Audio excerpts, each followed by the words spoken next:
O Senhor esteja convosco. Proclamação do Evangelho de Jesus Cristo, segundo Lucas. Naquele tempo, todos estavam admirados com todas as coisas que Jesus fazia. Então Jesus disse a seus discípulos: prestai bem atenção às palavras que vou dizer. O Filho do Homem vai ser entregue nas mãos dos homens. Mas os discípulos não compreendiam o que Jesus dizia. O sentido lhes ficava escondido, de modo que não podiam entender, e eles tinham medo de fazer perguntas sobre o assunto. Palavra da salvação.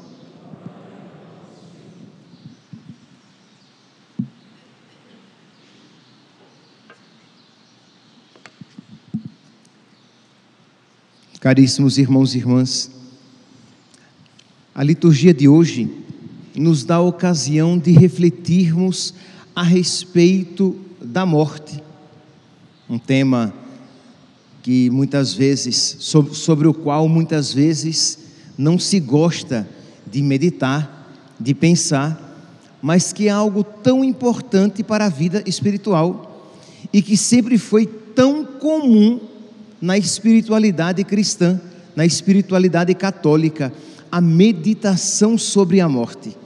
Quando nós aprendemos a meditar sobre a morte, nós aprendemos a viver bem esta vida, porque nós daremos a ela o devido valor. Nós iremos aprender, como diz o Salmo de hoje, mais uma vez: ensinai-nos a contar os nossos dias. Salmo 89, versículo 12, diz aqui,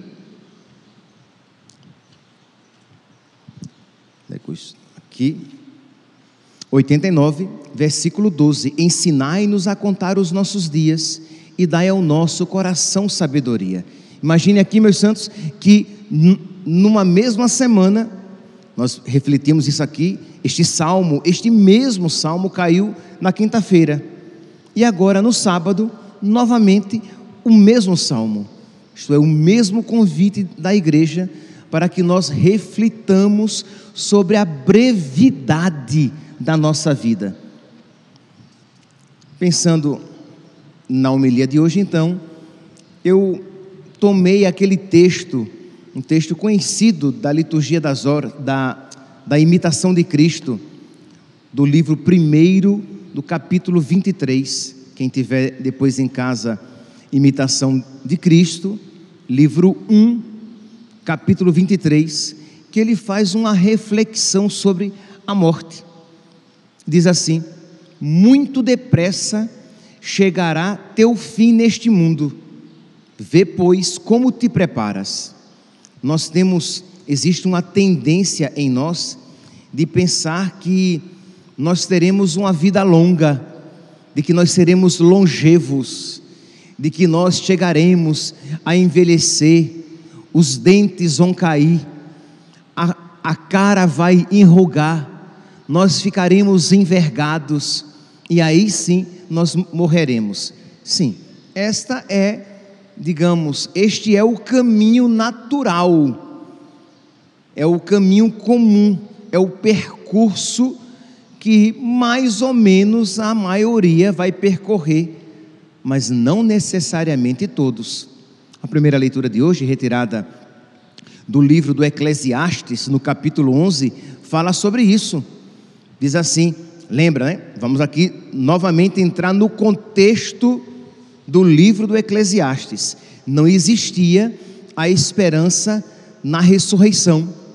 A fé na ressurreição será revelada posteriormente. Então Israel ainda não cria na ressurreição dos mortos, não esperava a ressurreição dos mortos, cria apenas na imortalidade da alma, que todos morriam e todos eram levados para o Sheol, né? Compreendido como um dormitório comum, um lugar comum em que todos iriam dormir no pó da terra. Então, nesta mentalidade, O que é que era compreendido? Que Deus recompensava o bem e castigava os males aqui neste mundo. Mas lembrando, meus santos, esta é uma fé judaica daquela época. Essa não é a fé católica. Nós católicos não cremos que Deus necessariamente recompense nesta vida as coisas boas e castigue nesta vida as coisas más. Porque pode ser que uma pessoa faça muitas coisas más e tenha uma vida próspera, uma saúde de ferro, que nenhuma desgraça lhe visite. E isso é péssimo. Isto é, porque ele não verá nas ocasiões tristes da sua vida um motivo para se converter. Ele está se encaminhando para a condenação. Quando algo triste nos acontece, quando a doença nos visita, é uma ocasião de nós, isso é bênção de Deus. Isso pode ser vivido como uma bênção de Deus, porque faz com que nós coloquemos a barba de molho e pensemos: epa, a minha vida está passando, e o que é que eu estou fazendo dela? Eu preciso me converter, porque um dia a morte vai chegar, e aí eu terei que prestar contas a Deus pela minha vida. Então, uma pessoa má e que tem uma vida muito boa, isso é péssimo, porque ela vai perseverar na sua maldade e muito provavelmente na sua maldade morrerá e se perderá para sempre. Pois bem, então, mas era essa a mentalidade de então, de que tudo aquilo que de bom que Deus poderia nos dar, Ele nos daria nessa vida. Então, o que é que o Eclesiastes diz? Sem que você se afaste de Deus, aproveite a vida aqui na terra. Sem que você se afaste dos mandamentos de Deus, viva o agora. E a gente vê muitas vezes algo nesse sentido, né? Então é isso que o Eclesiastes aqui está dizendo: alegra-te, jovem, na tua adolescência, porque para a mentalidade aqui do Eclesiastes, a melhor idade não é a partir dos 60 não, a melhor idade é na adolescência, é onde você está no auge da sua juventude. Então alegra-te, jovem, na tua adolescência, e que o teu coração repouse no bem. Então ele não está ensinando como o mundo pagão diz: aproveite a adolescência, viva todas as experiências, entendeu? Carpe diem, isto é, aproveite agora, comamos e bebamos, porque amanhã morreremos. Não é exatamente isso o que o Eclesiastes está dizendo. Ele diz apenas o quê? Aproveite agora, aproveite com Deus, mas aproveite agora, porque você tem só agora. Então ele continua: segue as aspirações do teu coração e os desejos dos teus olhos, fica sabendo, porém, aí vem, que de tudo isso te pedirá contas Deus. Isto é, Deus, se tu te desviares, Deus te castigará nesta vida, lembre.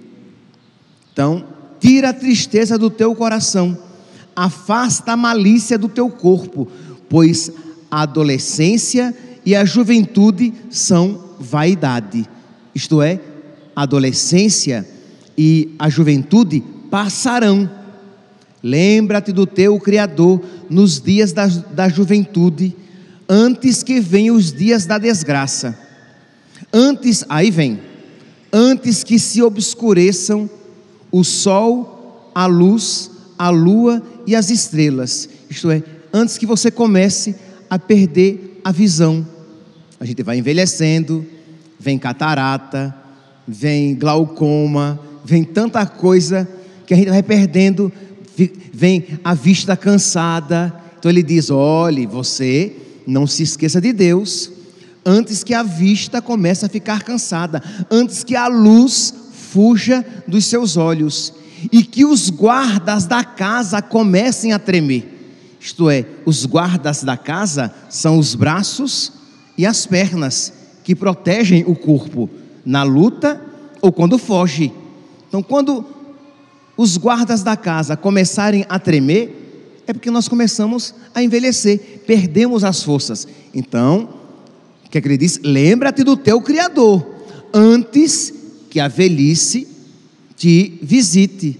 Porque, meus santos, nem sempre uma vida longa é uma vida abençoada, né? Às vezes a pessoa, quanto mais vive, mais pecado ela junta. Quanto mais o tempo passa, pior ela se torna. De modo que era melhor ter morrido jovem, porque pelo menos teria morrido na amizade com o Senhor. Então essa ideia de que vida longa, nem sempre, se você não souber aproveitar, a vida longa será uma desgraça, porque será uma vida longa no pecado, uma vida longa na desobediência, uma vida longa na ingratidão a Deus, uma vida longa no desperdício das graças que Deus lhe concede, uma vida longa no apego aos pecados, uma vida longa na preguiça para as coisas espirituais, uma vida longa na busca simplesmente das coisas deste mundo. Então percebe que vida longa ou vida curta são realidades indiferentes. O que importa é se você está na amizade com Deus. E ele continua: antes que se curvem os homens robustos. A gente vai envelhecendo e vai se envergando. E aqui, meus santos, pensemos, né? Isso, se nós não morrermos antes, acontecerá com todos nós. Antes que fiquem turvas as suas vistas e as mulheres não tenham força para moer, antes que se fechem as portas que dão para a rua e enfraquecer o ruído do moinho, isto é, a audição comece a ser perdida, que não se ouve mais nem o barulho do moinho, e os homens se levantem ao canto dos pássaros, isto é, quando vai se envelhecendo se perde o sono. As pessoas não dormem mais tanto quanto jovem, criança, adolescente, crê em Deus Pai, deita, dorme e dorme com gosto. A gente vai envelhecendo, quer até dormir, mas não consegue. Mas é isso, né? O Eclesiastes está fazendo uma leitura daquilo que acontece com todos aqueles que começam a experimentar uma vida mais longa. E silenciarem as vozes das canções. As canções são próprias dos jovens, não é comum, pode ser que haja, mas não é comum você ouvir uma pessoa idosa cantarolando. Ela pode cantar, mas é próprio dos jovens cantar, porque tudo é motivo de alegria. Então, antes que a canção fuja dos teus lábios, antes que comeces a ter medo de todas as coisas, antes que o gafanhoto arraste tudo e a alcaparra perca o gosto, isto é, a idade vai chegando e até aquilo que antes era gostoso já não é mais tanto assim. Antes eu gostava tanto desta comida, agora nem fede nem cheira, é indiferente. Pois bem, então o Eclesiastes faz essa aplicação, faz esta leitura da velhice, e que todos nós então, meus santos, deveríamos aprender a fazer, refletir sobre a morte, a brevidade da vida, a passagem de todas as coisas, e como nós temos fé, meditar sobre a morte nos encherá de alegria, porque a verdadeira vida, aquela vida que não passa, aquela alegria que não passa, aquela força que não passa, aquela juventude que não passa, nos espera no céu, naquela vida verdadeira que Deus, que Jesus Cristo alcançou para nós, com o seu sacrifício na cruz e a sua ressurreição. Então continua aqui o autor da imitação de Cristo: ó cegueira e dureza do coração humano, que só cuida do presente sem olhar para o futuro. É uma pessoa que só pensa no hoje, sem pensar no amanhã, e aqui no amanhã eterno, no amanhã que de verdade vale a pena. De tal modo te deves haver em todas as tuas obras e pensamentos como se fosse a hora da tua morte. Então você está no seu trabalho e você se pergunta: e se hoje fosse o dia da minha morte, como é que eu trabalharia? Você está aqui na igreja, participando da Santa Missa, você está acompanhando pelas redes sociais, e você então deve se perguntar: e se esta fosse a última missa da minha vida, será que eu não iria então entrar na fila da confissão e me confessar? Eu estou precisando me confessar? Ou se eu estou em estado de graça, será que eu não deveria hoje fazer uma ação de graças depois da comunhão bem generosa? Se esta é a última palavra que eu irei ouvir, palavra de Deus, será que eu não devo abrir bem os ouvidos do meu coração para ouvi-la com toda a generosidade? Então, em cada situação da vida, você viver como se fosse a hora da sua morte. Que nos aproveita, vai refletir aqui o autor da Imitação de Cristo, que nos aproveita vivermos muito tempo quando tão pouco nos arrependemos? De que nos adianta uma vida longa com tão pouco arrependimento? Nem sempre traz emenda a longa vida, senão que às vezes aumenta a culpa. Se é tanto para temer o morrer, talvez seja ainda mais perigoso o muito viver.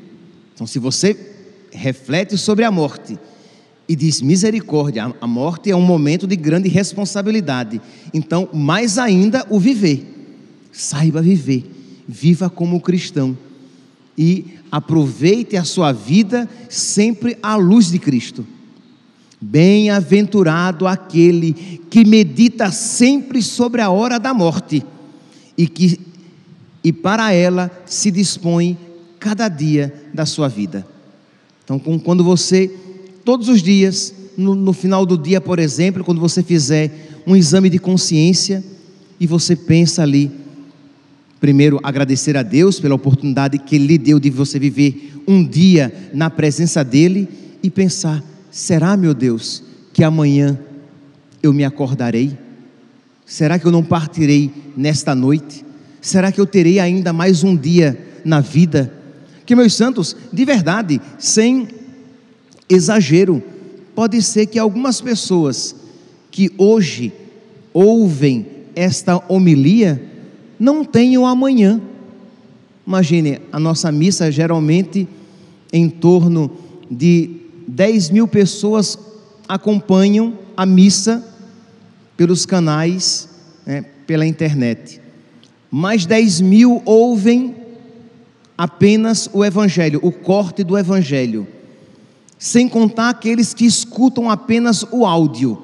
Ora, não é temerário pensar que dessas mais de 20.000 pessoas, uma morrerá hoje. E por que não eu? Entende?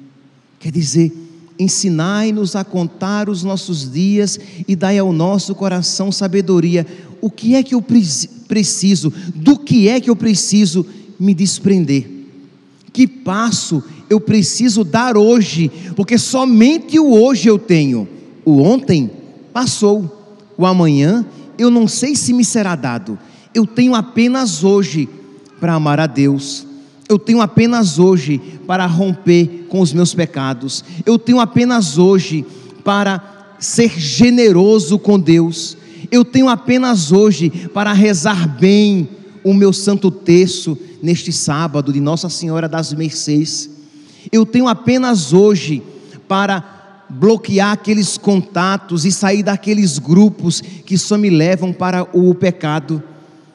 Eu tenho apenas hoje para fazer aquilo que agrada a Deus, para que, se hoje for o dia do meu encontro com o Senhor, eu esteja mais preparado do que ontem.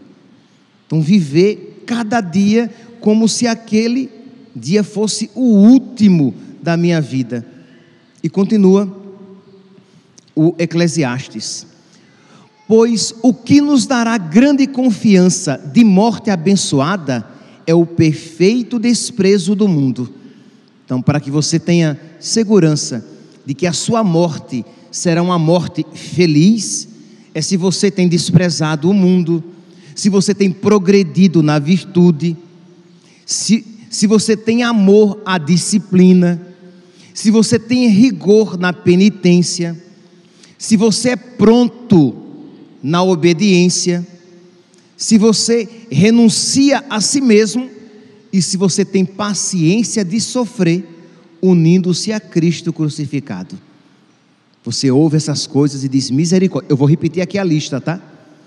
Isto é, para você saber que você terá uma morte feliz, se você é perfeito no desprezo do mundo, se você progride na virtude, se você tem amor à disciplina, se você tem rigor na penitência, se você é pronto na obediência, isto é, se você é rápido na obediência, quando você percebe que Deus lhe pede algo, você obedece.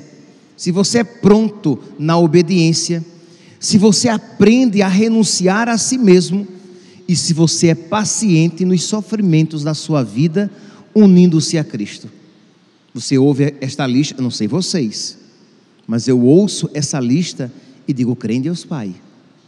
Não estou assim, eu não preencho todos esses requisitos, e os requisitos que preencho, não muito bem os preencho, não estou tão perfeitamente adequado a eles.